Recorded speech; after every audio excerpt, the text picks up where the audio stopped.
Welcome to the Wayne Bennett Podcast, celebrating West Virginia's people, places, and the culture of Southern Appalachia. Now here's your host, Wayne Bennett. Welcome to Wayne Bennett's podcast. My name is Wayne Bennett. This is episode 65 and May of 2022. And today our guest is a talented artist, a teacher extraordinaire, and a compassionate humanitarian and director at Beckley Dance Theater, Mr. Jerry Rose. Welcome. Thank you, Wayne. Very glad to be here with you. You were a World War II baby, weren't you? I was, 1941. Tell us a little bit about your mom and dad. I haven't heard a lot about them. Well, they were interesting people. They were laborers, and my dad worked in the coal mines, so he had a deferment. He didn't go away during the war. My mother worked in a dry cleaning plant. They were very good union people. I remember that. I knew the name of John L. Lewis when I was very young because they thought he was up there with the Trinity almost. My dad would leave early in the morning at around 4 o'clock. Of course, I was not up at that time, but I can still hear my mother saying, "Be careful, Starnes." And wow. I remember his lunch bucket being packed and filled with water, and I'd like to, when he would come home in the evening, I would like to drink the water that he didn't drink, just to be. They used to carry the water in the top of their bucket. That's right. Actually, I think it was in the bottom of the bucket. Oh, okay. And then there was a shelf sort of that fit in, and this lunch was on top. What do you remember the name of the coal mines or coal company? He worked at Amigo. I know that. I remember hearing that. Yeah. Actually, it was your dad that kind of introduced you to dance, wasn't it? It was, and theater and music, because he had a great interest in musical movies, and he took me to see just almost everything. And I remember Meet Me in St. Louis and so many other things. And I used to do shows in the living room for my folks. Really? Yeah, before I ever had any training. But I just liked to sing and dance like I had seen on TV. And actually in Oklahoma was one of the movies that I did see. And I don't know if he took me to see that. I think I was a little older. I probably went myself. But I worked with one of the stars in that movie later, and his name is Gene. Gene. Anyway, Gene and I became friends. We toured together later, and he was a childhood idol. I loved to see him dance, and so Dad did have a lot to do with who I am today. Now, where did you live exactly? I lived on LaRue Avenue. It's in East Beckley. So you're an old Sylvia boy. I'm a Sylvia boy. I went eight years at Sylvia grade school, and Cecil Miller. Cecil Miller was he was the principal. I really liked him, and some of my fondest memories of academia are with him. I did win a Golden Horseshoe, as at that time I was a good history student, and I think he was proud too. He took me to the ceremonies in Charleston, and I remember his wife as well. They lived in Lower Raleigh Heights. Yeah. Cecil was there when I was there, and he coached the 6th grade basketball team, and he was also the mayor of Beckley at that time. He was? I sort of remember that now that you mentioned that. I'd forgotten about that. Yeah, it was a part-time job, and he was a principal and a mayor, and you mentioned the Golden Horseshoe. The first time I ever went to Charleston was a trip that Cecil Miller took us to Charleston for the Golden Horseshoe. So you were a Golden Horseshoe? I didn't win a Golden Horseshoe, but I took the test, and I was one of the few that from our school that didn't win. But he let everybody go. But so you had some Miss Williams and Cottle and some of them probably. Well, the people that you mentioned, no, I didn't. You're younger than I am. Okay. I had Miss Hedrick. And Miss Bailey, Nora Bailey, and Miss Cawley. Cawley was... I remember her. My first grade teacher, I don't remember, but Mrs. Oakes was my second grade teacher, and she taught us 39th Psalm. Did you have pretty normal childhood? Oh, I did. Yeah. Yeah, I did. When did you get started in dance? I mean, actually. No, I had a friend that I went to Sylvia with. His name was Jimmy Phillips, and he danced at Mrs. Beard's school in the Memorial Building, and they had ballroom dance classes, and he told me about that, and I thought, well, that sounds fun. I'd like to go and learn how to dance so that I can go to parties and dance with girls. And I took that class, and I did exceptionally well. So Mrs. Beard offered me a scholarship to come and take the stage arts classes like tap and ballet, and so I did that. And that's how I got started, through Jimmy Phillips, wherever he is. Well, how old were you at that? I was in the 8th grade, actually. 7th or 8th grade, I think. They were talking Miss Emma Beard, and that was the only dance school in. No, there were others. There was another. There was Betty Schulte. She also owned the flower shop, Beckley Cut Flower. Later, Susie Odie had a school. She was a student of Mrs. Beard's, and she opened a school. But Mrs. Beard was the mainstay at that time.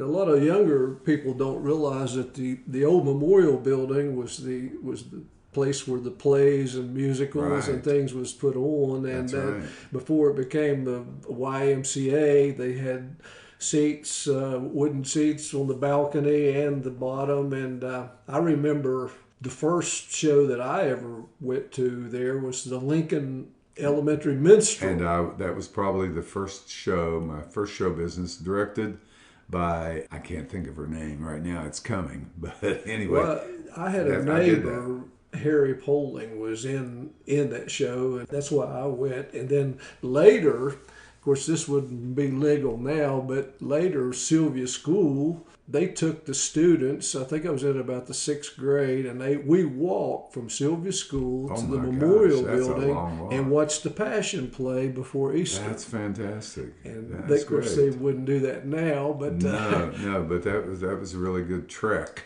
Yeah, it really was. But we were tickled to death just to get out of school. I'm sure you were.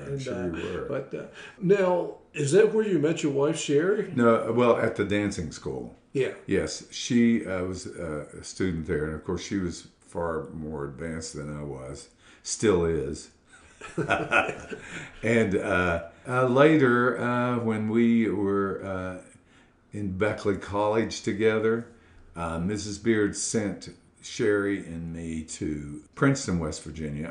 I taught ballroom dancing over there, and in the Memorial Building in Princeton.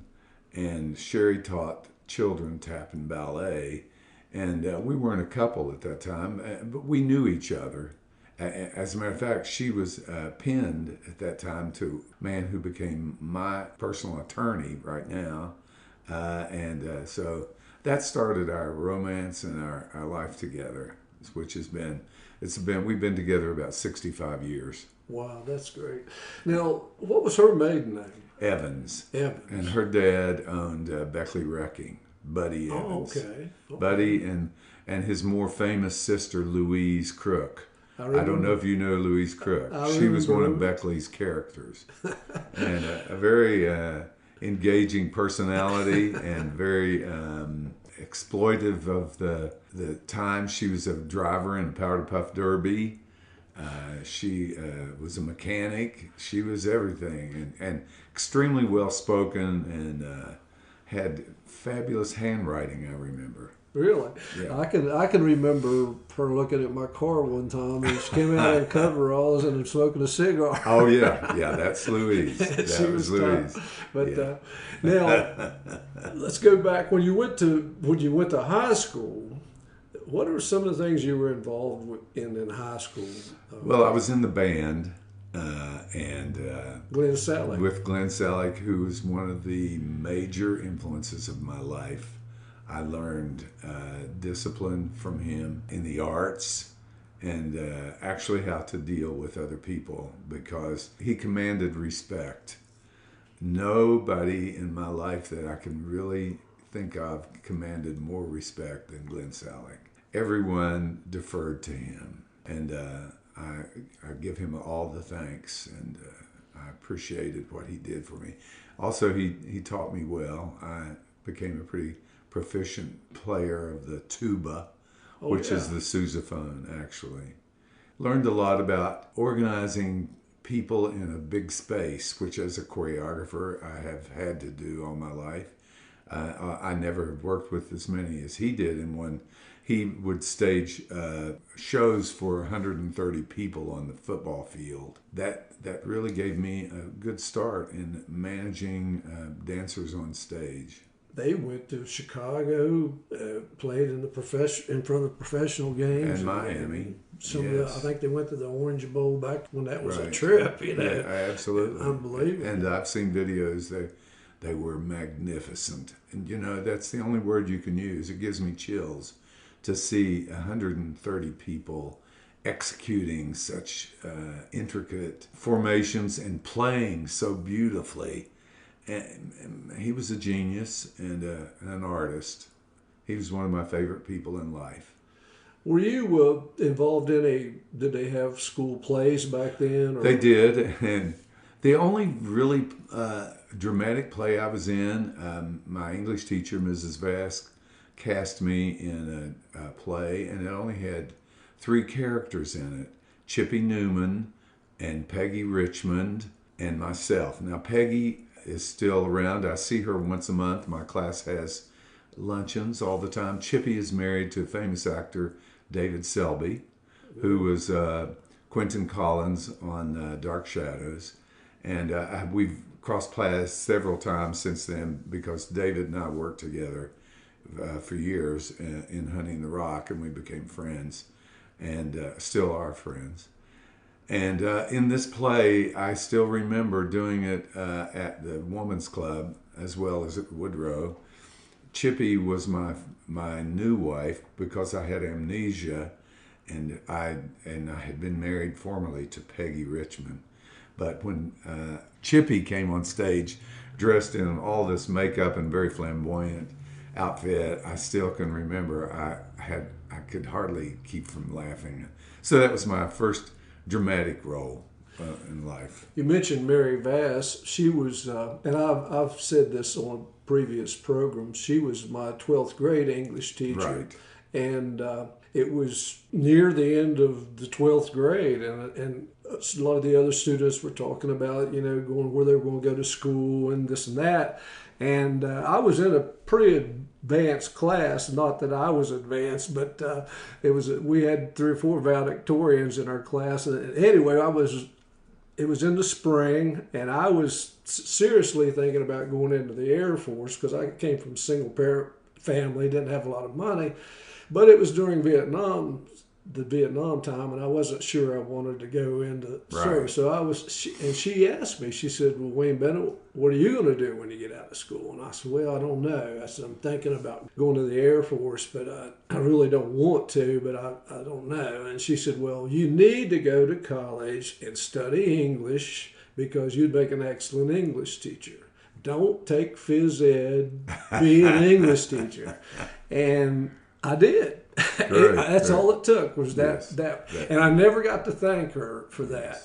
It just kept putting it off and putting it off. But there were some other teachers that influenced me that I did contact later and thanked them for the influences they had. But Mary Vass she was the one that kind of got me, and I got a degree in English, and wonderful. That's the way She it worked. did an excellent job with Macbeth. Yeah. It made a huge impression on me, and I've done several pieces, and right now one that I still use every year, Witches, that came from that study of Macbeth. And so I thank her for so many things. She was an excellent teacher. I was just glad I had her instead of the alternative teacher because I never had to stay after school and do spelling lists, which Mrs. Porter had all of her students do. So we were lucky not to have Mrs. Porter.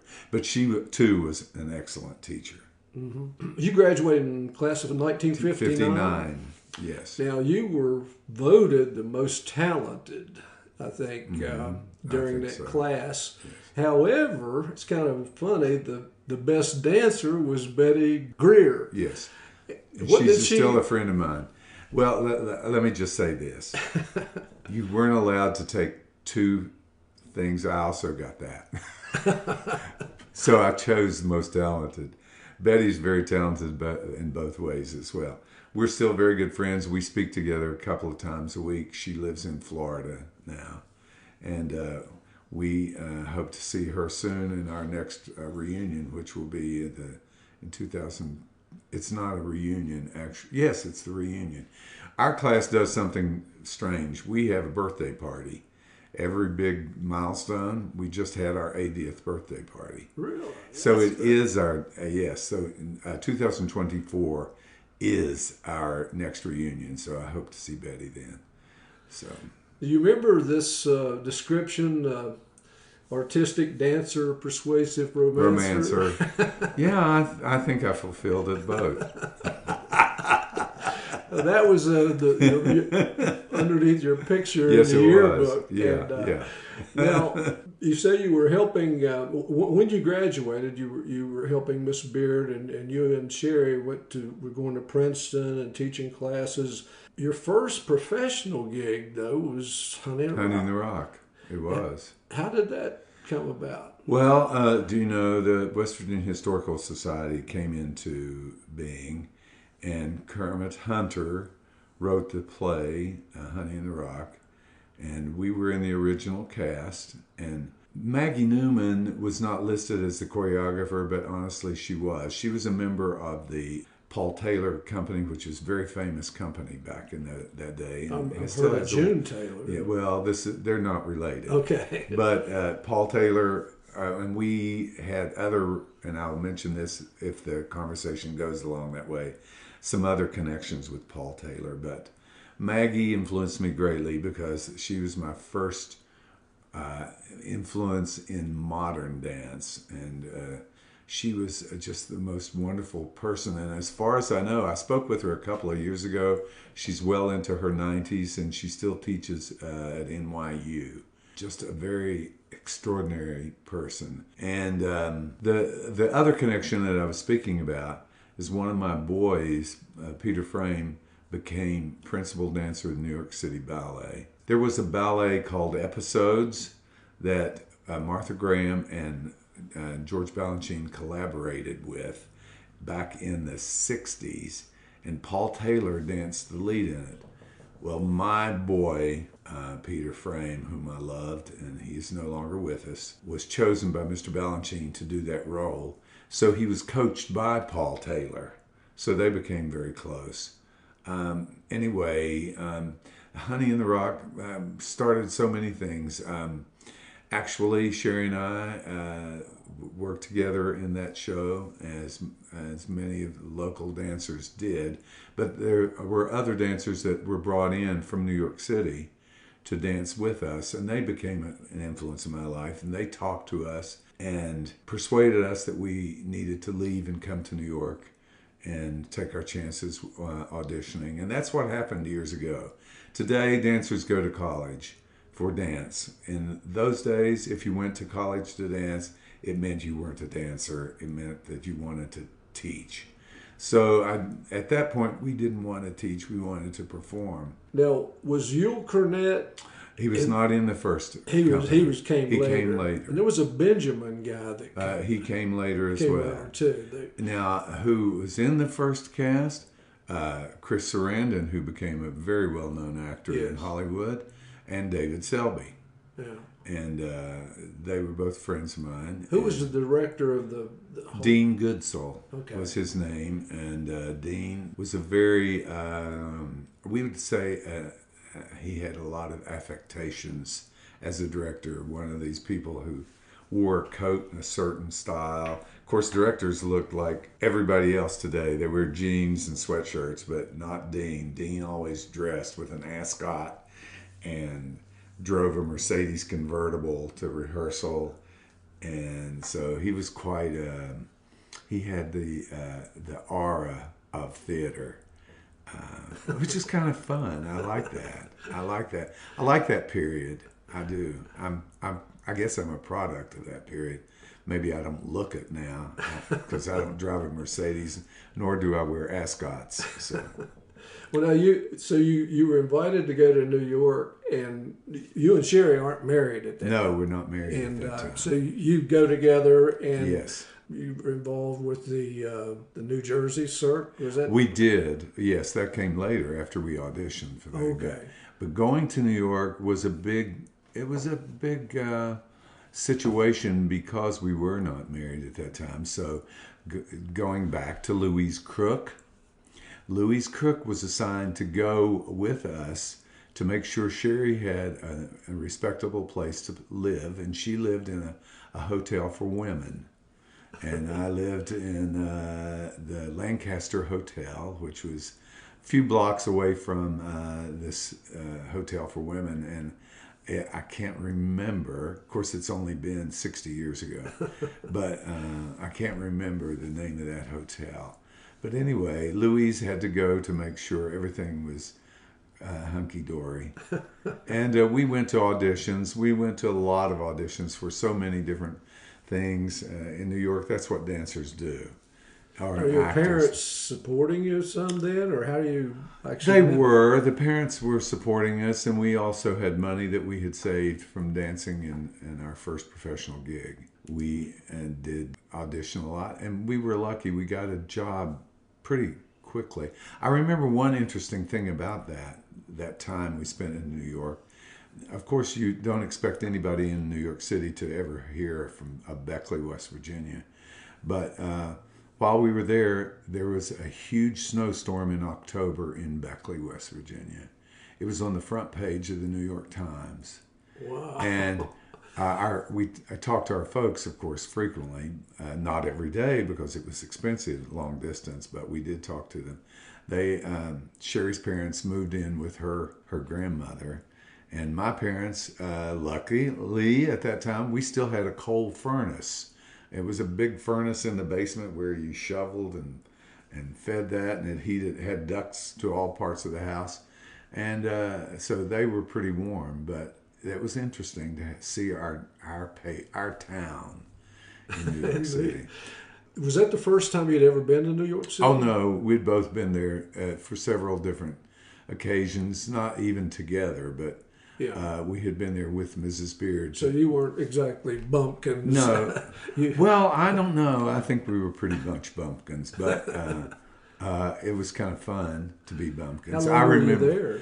We were there. We lived in Manhattan about 6 weeks before we got a job. And it wasn't the job we wanted. We wanted to stay in Manhattan, but we got a job in New Jersey with the Ballet Cirque, which was a resident company in Plainfield, New Jersey. And all of the actors, not all of the actors, all the dancers lived in, in a Victorian mansion that was built in, I think, 1863, had a carriage house out back. Wow. It was very interesting. A ballroom in the house. It was good. And we rehearsed every day in class every day and danced. It was exactly what we wanted to do. That's when we got married. The company, they moved, didn't they? Or is that when you came back? No, that's when we left them because the company moved to Hong Kong. Uh-huh. And my wife has had a little fear in her heart of strange places. So she wasn't the kind of person who would go out of the country. So we thought it would be best to come back here. Uh-huh. So we did. Listen, could I get you back? Oh, of course. I'm enjoying this, and we're going to have to stop, and love to get you back. And anyone else out there who would like to be on our show, you can contact me at awbennett50@gmail.com. And remember, if you're not dead yet, you're not done yet. This is Wayne Bennett. Thank you.